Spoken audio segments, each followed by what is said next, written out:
I have told you guys numerous occasions that we will win this vote. All right? I have said that for months. Today we have shown that what we say, we can do. Today we have won. Kenyans have shown that when you are determined to do something, when you set out to go and do something, it can be done. So we have done it, and we have won. Now I am president of a new federation, and what you need to expect now from now is that all the things we talked about are now reality. But it's just another league. Let's be clear. Division 1, Division 2, regional leagues, NSL. These are leagues in their own rights. Just that they don't have the same resource. You look at the last 1 year, the job that has been done. It's a fantastic job. And so it can be run at the FKF, if that's a question you're asking. Are we discussing about somebody else running this league? We're saying no. We're not even discussing that. We're discussing how do we remedy so that what has been lost can be recovered. Now, we have enough time between now and when the contract ends to consider what it means. If we agree indeed that there's a problem running it by whoever is running it. The only thing I'm saying is that the big mistake that has happened is the parties leaving it too late to come and ask for help. If we sat here today and somebody said we engaged FKF and they couldn't help, we engaged the clubs and they couldn't help, then we'd be discussing about finding another broadcaster, in my opinion, for example. But if we're sitting here today saying that there was no help that was sought from us, there was no communication to us, there was no single meeting to us requested by the KPL, because they're the ones we mandated to do this, we had to go and extend our hand to do so. And it's very clear that unless you engage and accept that FKF is the one that, if you don't accept it, then you're going to have a problem, because then you will not have the warrants required to do so. And I think it's very important to understand that. I'll take a final one. End SportPesa. We went to government on day one and said, look, our partners are leaving, let's sit together and talk. And we have engaged government, we have engaged SportPesa, and the betting industry in that case. We understand that there's an issue about rebates being discussed. Obviously, as a federation, then we do not step into the cracks and matters of that, because it's between government, revenue, and SportPesa. We have encouraged government and said, look, we need to encourage this kind of investors who are willing to invest in the game. We are waiting to hear from them and see if something will come out of it. And with this, everything as FKF to ensure that the game is played. Not only that the game is played, but the player does not lose, and that such a loss is covered and rectified as soon as we can.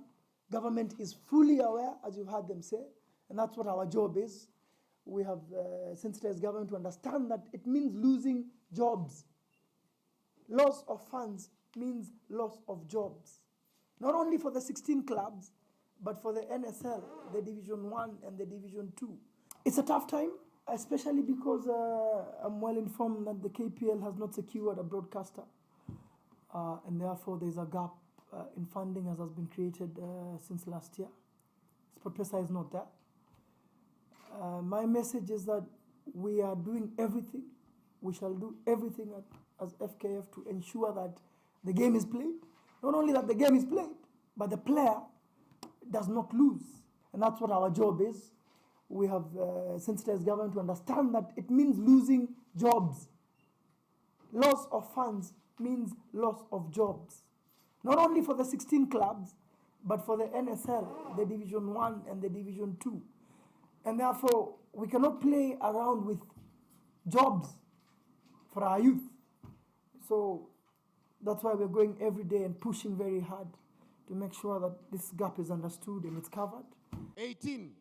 Nick Mwendwa campaigned and won the Football Kenya Federation presidency in 2016 with the slogan, Team Change. 21. Mwendwa took over from the embattled long-term FKF boss Sam Nyamoya, who was prevailed upon not to contest the elections. Thank you.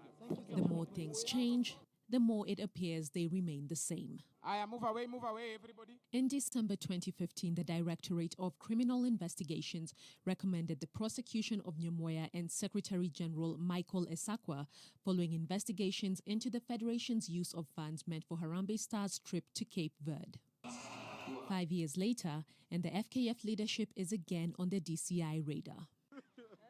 Mwendwa confirmed to NTV that for the last 2 days he has been grilled at the DCI headquarters over alleged misappropriation of 244 million shillings that the government directed towards AFCON preparations for the national football team.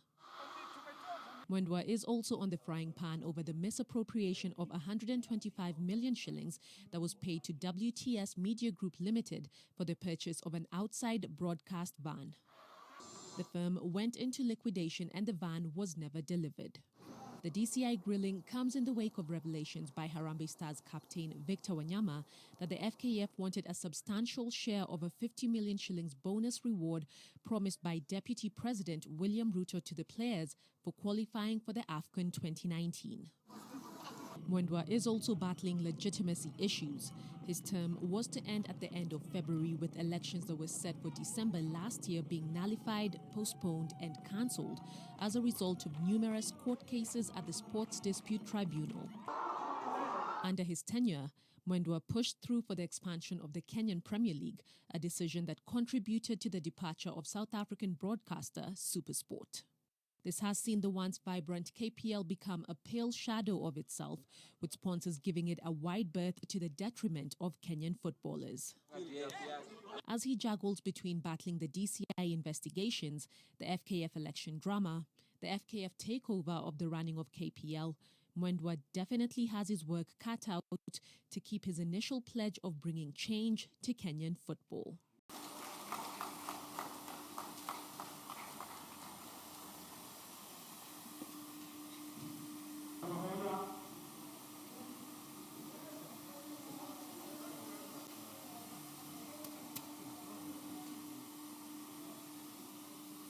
Sasa sisi miaka 7 tunawapatia kandarasi na haya yanataka kukuhakikishia. Sitaki uwe na wasiwasi na mambo ya ratiba. Ratiba vile unavyotaka ndio tutafanya. Tunataka tu utuelewe kwa sababu kuna saa zingine usiku hatutaweza kucheza. Lakini naona ni mwaka moja tu viwanja vyetu vinatengezwa. Kwa sasa viwanja 2 ndio unaweza cheza usiku. Vikifungwa labda sasa hatutaweza. Kwa sababu tunazitengeza ndio miaka ya baadaye uwe sawa. Ukielewa hayo, hakuna mambo ya ratiba utakuwa na shida. Katika hii contract, Azam tuna envisage tutakuwa na provider mwingine wa free to air. Azam ni pay TV. Nataka kueleza vizuri. So Azam ndio wanachukua mechi kwanza. Mechi zinazobakia zinaenda free to air. Kama tutafanikiwa kumaliza mambo ya free to air, then ratiba ni kwamba Azam wanachukua mechi, alafu TV ya free to air inachukua mechi. Na duniani kote hivyo ndio inafanya. Hiyo ni jambo la kwanza. Jambo la pili, hii kandarasi ni $1 million kwa rights. $1 million contract for rights, increasing by $100,000 every year kila mwaka unaopita. Tunataka kuendelea mpaka mwisho. Sisi tutakuwa na dedicated channel, Azam 4 HD, itakuwa ni football yetu peke yake. Wamenihakikishia hiyo channel hautaona kitu kingine hapo, ni football ya Kenya peke yake. It also means sio mechi peke yake. Tutaenda kutengeza content sasa ya wachezaji na makoch na football yetu na grassroots na nini, wako tayari, equipment wanaleta, and that is what we always wanted when we started this. So I want to thank you, Yahya, for that commitment and for what you have shown. Sasa tuje hapa kuna mambo hatujamaliza, tunaanza. So clubs nafikiri juzi niliwaelezea. Kuna tangazo lingine moja tunangojea, tujaweza kumaliza. So leo sitasema club zitapata ngapi. kwa sababu nataka nijazilie ndio nirudi. Nitarudi. Hiyo jam pia ikifunguka nitarudi. Tunataka club zetu zipate pesa hazijawahi pata. Hii tumeanza, tunajua ni step nzuri na mliniakisha step nzuri, but tunangoja tushikanishe ingine 2, labda wiki ingine 1, alafu tarudi sasa kusema this is what you're going to get, and I can assure you it is way more than you have ever got before. So siku nzuri leo tume launch, nilisema niko kwa jam na kam, na leo nimefika, kumaanisha kwamba tulikuwa tuna negotiate na Azam TV, na leo tumetia sahihi contract yetu na Azam TV ya miaka 7 pay TV na digital, meaning wako na rights za mpira wa Kenya FKF Premier League to cover for 7 years, incrementing by $100,000 every year. It's a big day and significant. Kwa nini? Kwa sababu mpira wa Kenya kwa miaka 2 mahali ulipokuwa, kwangu ni personal victory, kuonyesha kwamba ukifanya kazi nzuri itaonekana. Na Azam wako very excited. Wataanza kufanya mechi kuanzia wiki 1 ama 2 zijazo. Wanaleta broadcasting van dedicated Kenya. Wataanza na mechi 3 kwa weekend, lakini tunaona baada ya miaka 2 tutafanya mechi zote 9, kwa sababu tunangojea news kuhusu free to air.